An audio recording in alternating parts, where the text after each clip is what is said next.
환자분들이 이제 과일을 먹는 게 좋냐, 뭐 아니면 빵이나 떡이나 면류를 먹는 게 좋냐 이렇게 질문들을 하시는데요. 여기서 제일 중요한 건 1번.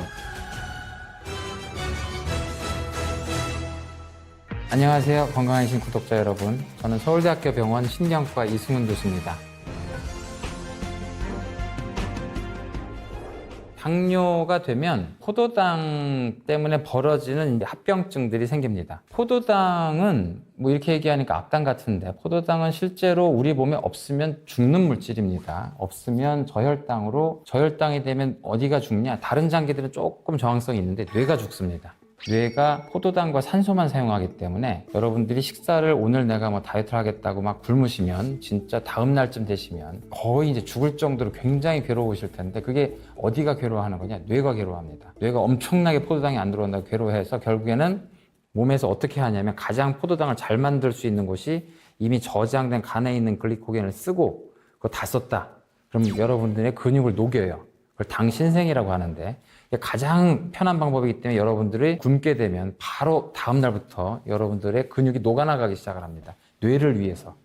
괜히 녹는 게 아니라, 여러분들이 안 움직여서 그런 게 아니라 뇌를 살리기 위해서 그렇습니다. 포도당이라고 하는 건 여러분들이 수치를 잴 때 50 밑으로 떨어졌다. 위험합니다. 뇌가 위험해져요. 큰일 납니다. 저혈당입니다. 60에서 한 90 사이로 일반적으로 나오실 겁니다. 일반인들은.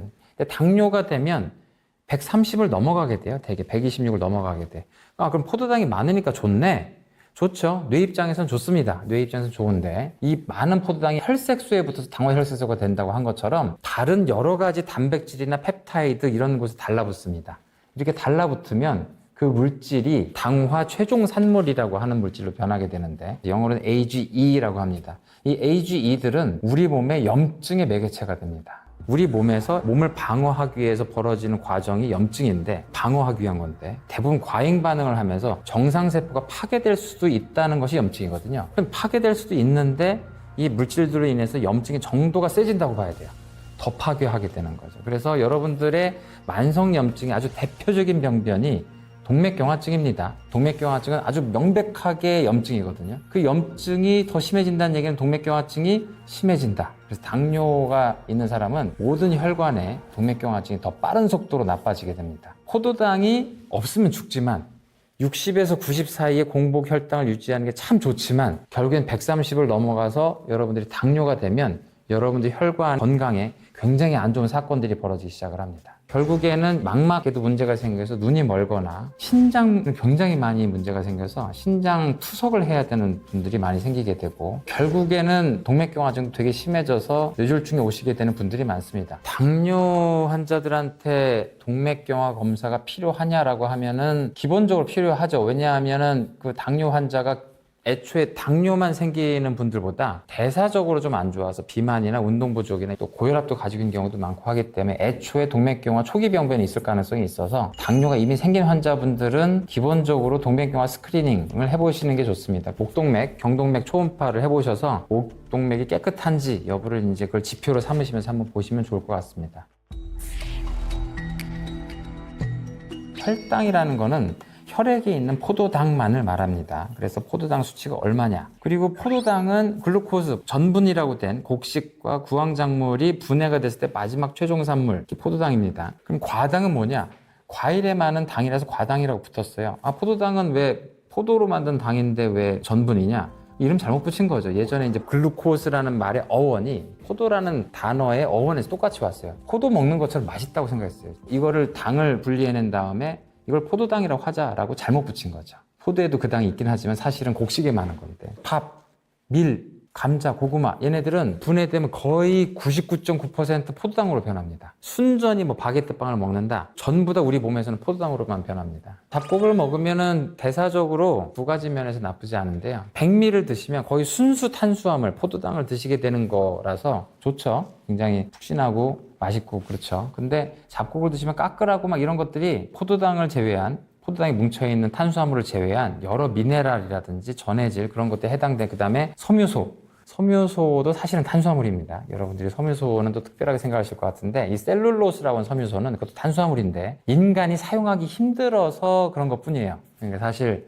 초식 동물들은 이 셀룰로스를 다 지방으로 바꾸는 능력을 가지고 있어서 실제로는 굉장한 에너지원으로 쓰는데, 초식 동물은, 인간은 쓰긴 씁니다. 섬유소의 에너지를 쓰긴 쓰는데 어디서 쓰냐면 대장에 가서 장내 세균이 분해해서 결국엔 대장 벽세포들이 에너지원으로 써요. 근데 다 분해하진 못하고 초식 동물이 하는 거에 절반, 3분의 1 그 정도 씁니다. 아무튼 탄수화물입니다. 섬유소도. 그래서 여러분들이 잡곡을 드시게 되면 섬유소에 해당되는 탄수화물이 같이 들어오면서 이걸 우리가 소화할 수가 없기 때문에, 그래서 이렇게 불소화식품이라고 해서 여러분들 변비 해결이나 그다음에 장내 세균의 구성에 굉장히 좋은 상태가 되면 장내 세균이 중요한 영양분이니까요. 현미라든지 잡곡을 드시게 되면 영양학적으로 더 다채로운 구성을 먹게 됩니다. 그리고 포도당이 들어오는 양이 조금 줄어들 수 있으니까 좀 뒤늦게 올라가고 덜 올라가고 할 수 있죠. 다만 이것도 똑같은 양의 잡곡을 드신다고 하면 거의 동량의 포도당이 들어올 수 있기 때문에 시간만 문제지 결국엔 포도당도 다 들어올 수도 있어요. 그러니까 본인이 이제 일반인이다.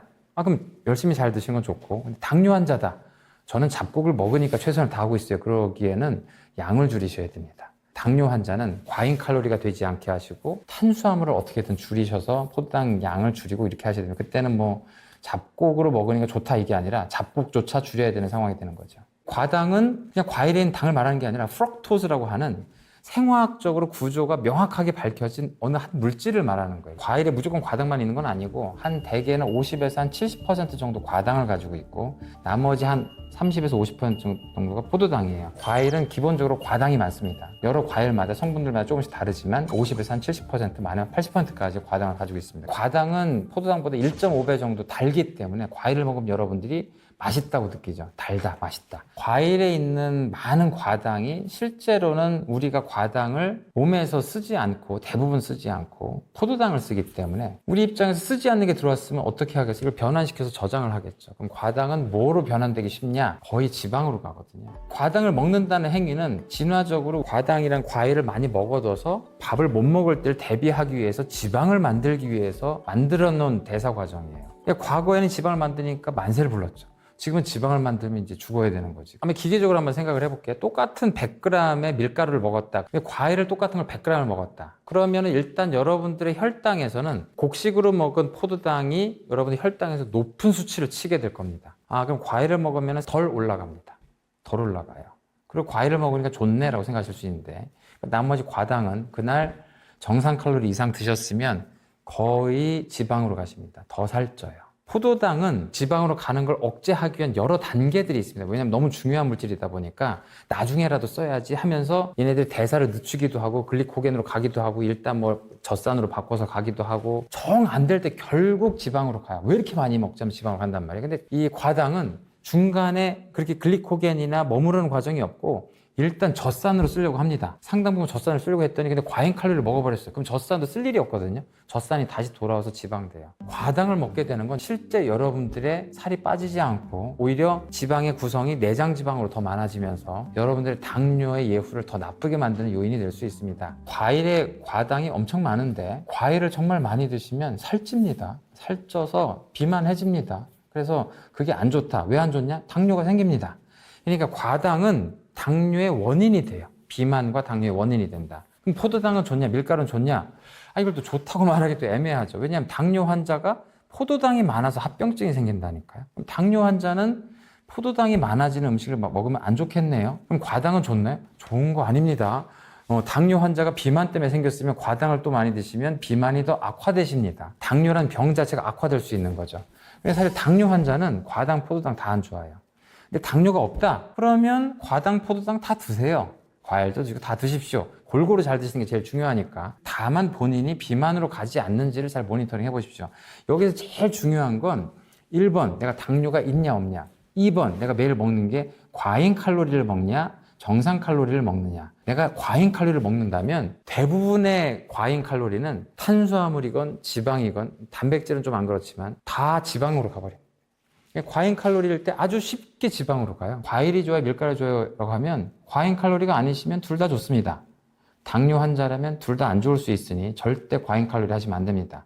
여러분들이 지금 이렇게 이분법적으로 과일이 안 좋냐, 곡식이 안 좋냐라고 하면 그걸 가지고 이제 여러분들의 생각이 왜곡되는데 기본적으로 둘 다 우리 몸이 에너지원을 쓰는 중요한 탄수화물들입니다. 그래서 둘 다 좋은 거죠. 당뇨가 없고 본인이 정상 칼로리를 먹고 있다면 둘 다 엄청나게 좋은 영양분들이에요. 그런데 내가 당뇨가 있거나 비만하거나 그래서 과잉 칼로리를 절대 먹으면 안 되는 사람이다. 그러면 이 둘 다 지방으로 엄청 변해요. 그러니까 제일 중요한 건 과잉 칼로리가 제일 중요하다. 다만 그래도 조금이라도 비교해달라. 그러면 과당이 지방 갈 가능성이 훨씬 더 높은 겁니다. 그런 운명으로 태어난 영양분이거든요. 그래서 여러분들이 내가 지금 비만하다 그러면 과당을 줄이기 위해서 과일을 줄이는 노력을 하십시오. 다만 더 중요한 원칙은 반드시 과잉 칼로리가 되면 안 된다. 그날 먹는 칼로리를 계산하셔서 일정 부분 칼로리를 드시는 게 제일 좋습니다. 설탕은 우리가 보통 어디서 만드냐면 사탕수수나 사탕무를 통해서 추출을 하는데 슈크로즈라고 하는 성분이 나와요. 포도당과 과당이 딱 1대1로 붙어 있어요. 공유결하고 붙어 있습니다. 이게 설탕이에요. 액상과당은 뭐냐 하면 미국에서 옥수수가 너무너무 싼 가격에 너무 많이 생산되는데 그때 부족했던 건 설탕이 부족했어요. 옥수수를 가지고 분해하면 옥수수 거의 다 포도당 만듭니다. 설탕처럼 단 것이 과당이니까 얘네들을 설탕 성분처럼 화학적으로 과당으로 바꿔보자. 액상과당이라는 게 나오게 됩니다. 하이 프럭토스 콘 시럽이에요. 높은 과당을 가진 옥수수 시럽이라는 뜻이에요. 그래서 그게 비율이 과당이 45% 들어간 게 있고 55% 들어간 게 있습니다. 55%는 설탕보다 달죠. 설탕보다 훨씬 싼 가격에 나오게 되니까 1960년대부터 미국에서 이게 대량 생산됐고 굉장히 많은 음료수, 탄산음료, 디저트에 엄청나게 들어가기 시작을 했습니다. 싸기 때문에 이제 무진장 때려 붓기 시작을 했고 미국 사람들이 굉장한 비만을 만든 혁혁한 공을 세운 게 탄산음료가 되겠습니다. 거기에 이제 액상과당이 55%인 게 들어가 있는 거죠. 그래서 액상과당은 좋은 거냐라고 하면은 잘 사용하시면 딱히 나쁠 건 없습니다. 왜냐하면 과당이 55% 들어갔으니까 설탕 50%하고 뭐 별 차이도 없잖아요. 그러니까 여러분들이 이게 단맛을 주는 조미료구나 라고 생각하고 여러분들이 덜 먹으면 돼요. 근데 문제가 이게 뭐냐? 이렇게 단 조미료가 들어간 음식들 여러분들이 드시면 반드시 과식하십니다. 정상적으로 먹기 힘들어요. 여러분들이 맛있으면 더 먹습니다. 예전에 한 배우가 한 말이 있죠. 맛있으면 0칼로리. 엄청나게 틀린 말입니다.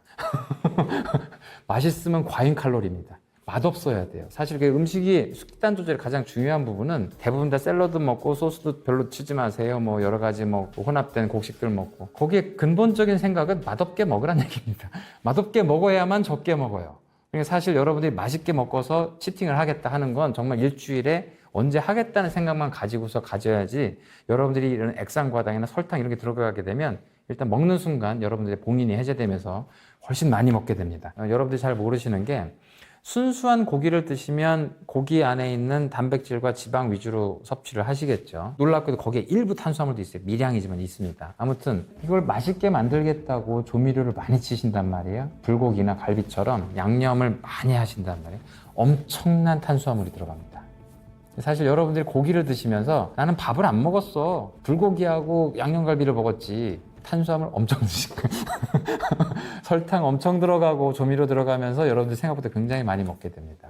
여러분들 샐러드 드시면서 샐러드밖에 안 먹었는데 살았죠? 소스의 칼로리가 소스의 성분이 거의 탄수화물과 지방으로만 돼 있어요. 어마어마한 탄수화물, 지방과 이제 아미노산 이렇게 돼 있어가지고 엄청난 칼로리를 여러분들이 단순한 형태로 드시게 됩니다. 과당이 많은 건 과일과 디저트, 그러니까 설탕에 50%가 들었어요. 그리고 액상과당엔 45에서 55%가 들었고 이 둘을 우리가 디저트를 만들 때 거의 무조건 쓴단 말이에요. 우리가 달다고 생각하는 모든 베이커리, 빵, 달게 만든 여러 케이크 그런 것들 전부 다 과당이 이제 엄청나게 많이 들어간 것들이죠. 한번 사례로 보십시다. 그러니까 여성분들이 다이어트를 한다고 하면서 되게 이제 식사를 하실 때 거의 탄수화물, 곡식을 먹지를 않고 이제 뭐 단백질과 뭐 이렇게 드신 다음에 본인의 그런 약간 억압된 식욕을 2차를 가서 카페를 가서 이제 단 디저트를 드시죠. 그럼 거기에 당 성분의 절반 이상이 이제 과당으로 들어오게 됩니다. 여러분들이 포도당을 포기하고 과당을 드시는 거예요. 이상한 행동이죠. 생화학적으로 이상한 행동입니다. 그러니까 포도당을 당뇨가 없는 분이 미워하실 필요는 없다. 너무 중요한 물질이다. 뇌가 포도당만 가지고 대사한다. 제가 이렇게 얘기를 했더니 어떤 클립에서 댓글을 케톤체도 쓰는데 저 사람 무식하네 그래. 비정상적인 상황입니다. 그러니까 이제 그건 기아가 됐을 때 우리가 일부러 금식을 하고 그랬을 때 우리 뇌가 도저히 이제 포도당이 없으면 죽어버리기 때문에 본인의 이제 대사 과정을 케톤체로 좀 바꾸게 됩니다. 그건 이제 예외적인 경우니까 일반적으로 케톤체가 있고 포도당이 있는데 케톤체 쓰지 않습니다. 무조건 포도당만 씁니다. 평상시에는. 그러니까 포도당이 뇌에서는 너무 중요한 에너지원이다. 포도당을 악마화하지 마십시오. 다만 당뇨 환자는 어쩔 수 없이 포도당을 떨어뜨려야 된다. 그렇게 이해하셔야 됩니다. 이게 왜 안타깝냐 하면 제가 보는 환자분들, 전 세계적으로 데이터는 더 안 좋겠지만 대개 절반 정도가 잘 치료되고요. 절반 정도는 잘 치료되지 않습니다. 왜 치료되지 않느냐라고 하면 기본적으로는 식단 조절과 운동을 잘 하지 않아서 그래요. 근데 그분들한테 제가 이제 일반적으로 알려드리는 거는 포도당이 나쁜 게 아니라고 했는데 당뇨 환자한테는 어쩔 수 없이 포도당을 줄여야 되니까 포도당이 많은 음식을 줄줄이 얘기하게 돼요. 밥, 빵, 면, 밀가루 음식, 감자, 고구마, 옥수수, 심지어 과일, 디저트 뭐 이런 것까지 다 얘기를 하게 된다. 그럼 그거를 안 먹냐? 안 먹는 게 아니라 일단 본인이 어느 정도 먹었으면 그걸 평상시 먹던 게 반만 먹도록 노력을 해보고 나머지는 단백질 위주의 식사를 하려고 노력을 해보시라 이렇게 얘기를 하게 되죠. 사실 그런 식단 조절이 잘 안 되시기 때문에 결과적으로는 그분들이 나중에 당화혈수 자꾸 올라서 약이 점점 늘어나게 됩니다. 약이 늘어나게 돼서 결국에는 인슐린까지 주게 돼요. 인슐린 저항성이 생긴 사람한테 인슐린 준다는 게 무슨 말이냐? 인슐린 저항성이 있지만 그걸 이겨낼 정도로 인슐린 때려붓는 거예요. 환자분들한테 인슐린 처방까지 하게 되는 건 정말 당뇨의 마지막 단계까지 오고 있는 거죠. 이게 왜 안타깝냐 하면 당뇨 전 단계일 때 당뇨를 없애기 위해서 노력하신 분들은 평생 당뇨 없이 가시는 분들 많습니다. 그리고 당뇨가 생겼다 하더라도 나 이렇게 하면 당뇨가 생기는군요 하면서 다시 식단 조절하시는 분들은 평생 당뇨 없이 식단 조절로 가시는 분이 많아요. 정 안 돼서 어쩔 수 없이 약을 쓴다. 초기 단계 약을 하나 쓰는 걸로 평생 가시는 분들이 많습니다. 이 생각이 없이 그냥 즐기는 대로 먹고 운동 안 하고 하셨기 때문에 이 다음에 몸에서 인슐린 저항성이 생기는 거는 기하급수적으로 생겨요. 심한 당뇨 환자는 나중에 약 쓰면 되지. 그게 아니고 약이 안 듣습니다. 초기에 아주 관리를 잘해야만 당뇨도 잘 들어요. 그러니까 본인이 제대로 생각을 하시고 당화혈색소 상태를 올 때마다 줄이기 위해서 정말 최선을 다하셔야 됩니다.